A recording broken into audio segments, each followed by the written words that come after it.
Bismillahirrahmanirrahim. Assalamualaikum warahmatullahi wabarakatuh.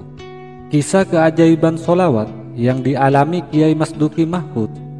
Solawat dan solat jamaah adalah dua senjata Ahmad Masduki Mahfudz. Tiap menerima aduan masalah dari masyarakat, ia selalu berwasiat untuk membaca solawat minimal 1000 kali setiap hari dan 10.000 kali setiap malam Jumat. Rais Suriah PBNU periode 2010 sampai 2015 yang juga pendiri Pondok Pesantren Salafiyah Syafi'iyah Nurul Huda Mergosono Malang ini memiliki pengalaman menarik tentang solawat Nabi, tepatnya pada tahun 1956 saat ia masih duduk di sebuah SLTA di Yogyakarta. Suatu ketika ia mendapat gangguan jin di sebuah masjid tempat belajarnya, sehingga selama 3 hari Masduki muda merasa ingin banyak makan, tapi anehnya tidak bisa buang hajat. Di hari keempat tubuhnya pun sangat panas, dan saat itu juga beliau berpesan kepada adiknya, "Dik, nanti kalau aku mati, tolong jangan bawa pulang jenazahku ke Jepara, tetapi dikuburkan di Jogja saja." Pinta Kiai yang wafat pada 1 Maret 2014 ini kepada sang adik. Kiai Masduki datang ke Jogja berniat untuk mondok. Beliau khawatir syahidnya hilang jika wafat di Jogja, namun jenazahnya dimakamkan di Jepara. Sontak saja adiknya semakin khawatir kondisinya. Maka diajaklah sang kakak menemui seorang kiai. "Mari kita pergi ke kiai itu, kiai yang mas bisa ngaji di hari Ahad." Kiai Masduki menerima ajakan adiknya. Pergilah beliau bersama adiknya dengan naik becak dan sampai di rumah Pak Kiai yang dimaksud pada pukul 1 malam. Ketika beliau datang, pintu rumah Pak Kiai masih terbuka. Tentu tengah malam ini sang tuan rumah sudah tidak melayani tamu, karena sejak pukul 10 malam adalah waktu khusus Pak Kiai untuk ibadah kepada Allah. Karena Masduki muda yang datang di tengah malam dengan keadaan payah, Kiai pun mempersilahkan Masduki muda beristirahat di rumahnya. Masduki muda pun tertidur di rumah Kiai itu. Baru beberapa jam di rumah Kiai, tepatnya pukul 3 malam, beliau terbangun karena merasa mulas ingin buang hajat. Setelah itu, rasa sakit dan panas yang dirasakan sedikit hilang.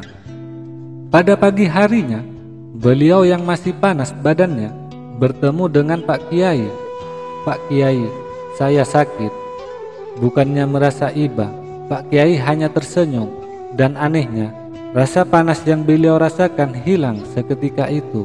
Pak Kiai dawuh, "Mas, sampean gendeng mas."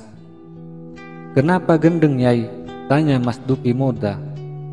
"Iya, wong bukan penyakit dokter, sampean kok bawa ke dokter? Ya uang sampean habis. Pokoknya kalau sampean kepingin sembuh, sampean tidak boleh pegang kitab apapun," jawab Kiai. "Jangankan membaca, menyentuh saja tidak diperbolehkan." Padahal pada saat itu Masduki muda 2 bulan lagi akan mengikuti ujian akhir sekolah. "Yai, 2 bulan lagi saya ujian, kok enggak boleh pegang buku?" Masduki muda matur kepada Pak Kiai. Seketika itu Pak Kiai menanggapinya dengan marah-marah. "Yang bikin kamu lulus itu gurumu, bukan bapakmu, apa mbahmu?" Masduki muda menjawab, "Pada hakikatnya Allah Yai." "Lah, iya gitu," timpal Pak Kiai. "Lalu bagaimana syariatnya Yai?" tanya Masduki muda lagi. "Tiap hari kamu harus baca solawat yang banyak," jawab Pak Kiai. Masduki muda kembali bertanya, "Banyak itu berapa Yai?" Pak Kiai pun menjawab, "Ya paling sedikit 1000.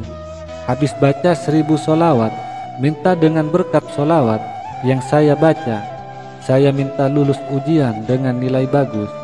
"Ya sudah, Mas Duki muda tidak berani pegang kitab maupun buku karena memang ingin sembuh. Mendengar cerita dari Mas Duki muda, paman beliau marah-marah. Bagaimana kamu ini? Dari Jepara ke sini, kamu kok enggak belajar?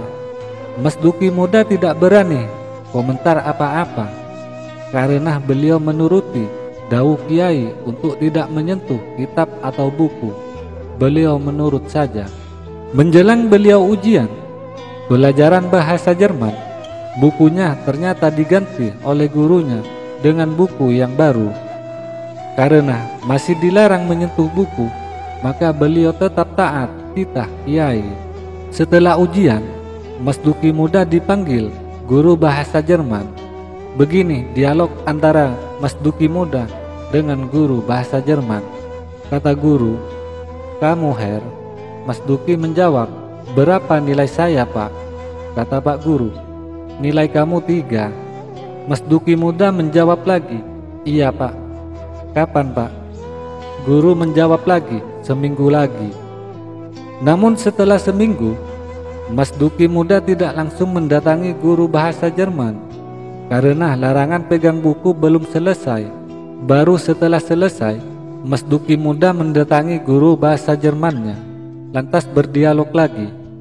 Kata Mas Duki muda, "Pak, saya minta ujian, Pak." Jawab guru bahasa Jerman, "Ujian apa?" Mas Duki muda menjawab lagi, "Ya, ujian bahasa Jerman, Pak." Lantas gurunya menjawab, "Lah, kamu bodoh apa?" Mas Duki menjawab, "Loh, kenapa, Pak?" Kata gurunya menjawab lagi, "Nilai 8 kok minta ujian lagi? Kamu itu minta nilai berapa?" Lantas Mas Duki muda menjawab, "Loh, ya sudah, Pak, barangkali bisa nilai 10. Dari nilai angka 3, karena sholawat, mingkem menjadi angka 8. Setelah itu, beliau tidak pernah meninggalkan baca sholawat. Itulah satu pengalaman sholawat Kiai Haji Mas Duki Mahfud saat mudanya. Wasilah untuk atasi penyakit dan kesulitan. Pengalaman sholawat beliau lagi, yakni ketika Kiai Mas Duki harus melaksanakan dinas di Tarakan, Kalimantan Timur. Pada suatu hari, ada tamu pukul 5 sore dan bilang ke Kiai Mas Duki, "Saya disuruh oleh ibu, disuruh minta air tawar." Kiai Mas Duki mengaku masih bodoh saat itu. Seketika itu ia menjawab, "Ya, silakan ambil saja air tawar, kan banyak itu di ladang-ladang itu." "Bukan itu, Pak, air tawar yang dibacakan doa-doa untuk orang sakit itu, Pak," kata si tamu. "Oh, kalau itu ya tidak bisa sekarang, ambilnya harus besok habis sholat subuh persis." Kiai Mas Duki menjawab begitu karena beliau ingin bertanya kepada sang istri perihal abah mertua yang sering nyuwuk-nyuwuk atau membaca doa untuk mengobati dan ingin tahu apa yang dirapalkan. Ternyata istri beliau tidak tahu tentang doa yang dibaca abahnya.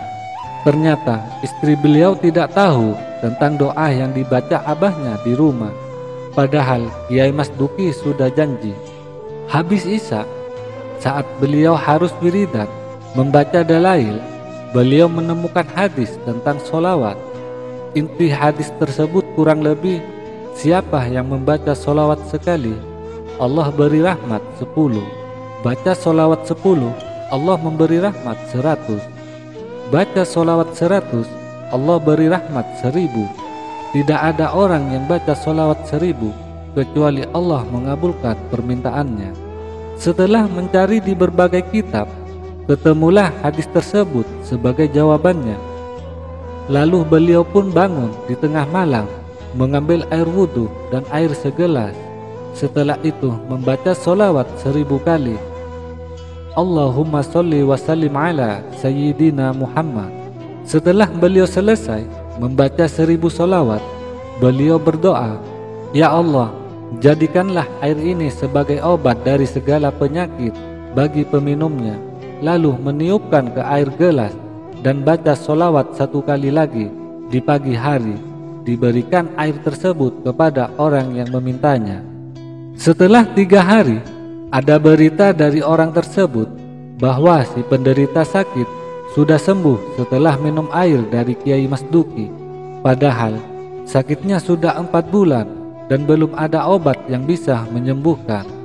Dokter pun sudah tidak sanggup menangani penyakit yang diderita orang ini dan menyarankan untuk mencari obat di luar sana. Anehnya, pemberi kabar itu mengatakan bahwa Kiai Mas Duki selama 3 hari itu mengelus-ngelus perut orang yang sakit. Mengelus-ngelus perut? Tentu saja tidak. Apalagi si penderita penyakit adalah perempuan yang bukan mahramnya. Hal itu juga mustahil karena Kiai Mas Duki selama 3 hari di rumah saja. Berkat sholawat, atas izin Allah penyakitnya sembuh. Sejak peristiwa itu di Kalimantan Timur, Kiai Mas Duki terkenal sebagai guru agama yang pinter nyuwuk. Sampai penyakit apa saja bisa disembuhkan. Jika beliau tidak membacakan sholawat, ya istri beliau mengambilkan air jadi yang sudah dipakai untuk wudhu, ya sembuh juga penyakitnya. Inilah pengalaman sholawat Kiai Mas Duki ketika dinas di Kalimantan. Cerita lain, suatu ketika beliau harus ke Samarinda dengan naik kapal pribadi milik Gubernur Haji Pangeran Tenggung Pranoto. Dalam pertengahan perjalanan melalui laut, tepatnya di Tanjung Makaliat, kapal yang dinaikinya terkena angin puting beliung. Maka goyanglah kapal tersebut. Kiai Mas Duki sadar, berwudu, lalu naik ke atas kapal. Beliau ajak para awak kapal untuk mengumandangkan azan agar malaikat penghembus angin dahsyat tersebut berhenti. Lalu berhentilah angin tersebut. Inilah salah satu pengalaman sholawat Kiai Mas Duki. Kalau ada orang menderita penyakit aneh-aneh, datang ke Mergosono, insya Allah saya bacakan sholawat 1000 kali. Kalau ndak mempan 10.000 kali, insya Allah qabul, kata Kiai Mas Duki saat pengajian di majelis Riyadul Jannah. Berkat sholawat Nabi, sampean tahu sekarang saya bangun pondok sampai tingkat 3, nggak pernah minta sokongan dana masyarakat, mengedarkan edaran, proposal nggak pernah, modalnya hanya sholawat saja. Uang yang datang ya ada juga, tapi nggak habis-habis. Itu berkat sholawat, lanjut Kiai Mas Duki dalam pengajiannya. Kisah lainnya, suatu ketika seorang bidan mengadu kepada Kiai Mas Duki tentang suaminya yang pergi meninggalkannya karena terpikat dengan wanita lain. Ia berharap suaminya bisa kembali. Abah, demikian para santrinya menyapa. Menjawab bidang tersebut dengan tegas menganjurkan untuk membaca sholawat. Bidan pun secara istiqomah mengamalkannya, dan dalam selang beberapa lama suaminya kembali seraya bertaubat. Kiai Mas Duki memiliki 9 putra atau putri. Ini yang di samping sarjana juga bisa membaca kitab semua.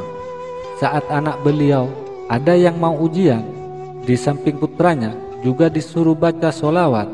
Beliau juga membacakan sholawat untuk kelancaran dan kesuksesan putra-putrinya. Kiai Mas Duki pernah dawuh, berkat sholawat Nabi Sallallahu Alaihi Wasallam, semua yang saya inginkan belum ada yang tidak dituruti oleh Allah. Belum ada permintaan yang tidak dituruti berkat sholawat Nabi. Semua permintaan saya terpenuhi berkat sholawat Nabi. Sallu ala Nabi Muhammad, Allahumma salli wa sallim ala Sayyidina Muhammad. Semoga kita bisa istiqomah bersolawat kepada junjungan Nabi besar kita, Nabi Muhammad Sallallahu Alaihi Wasallam. Semoga ini bermanfaat bagi kita semua. Wassalamualaikum warahmatullahi wabarakatuh.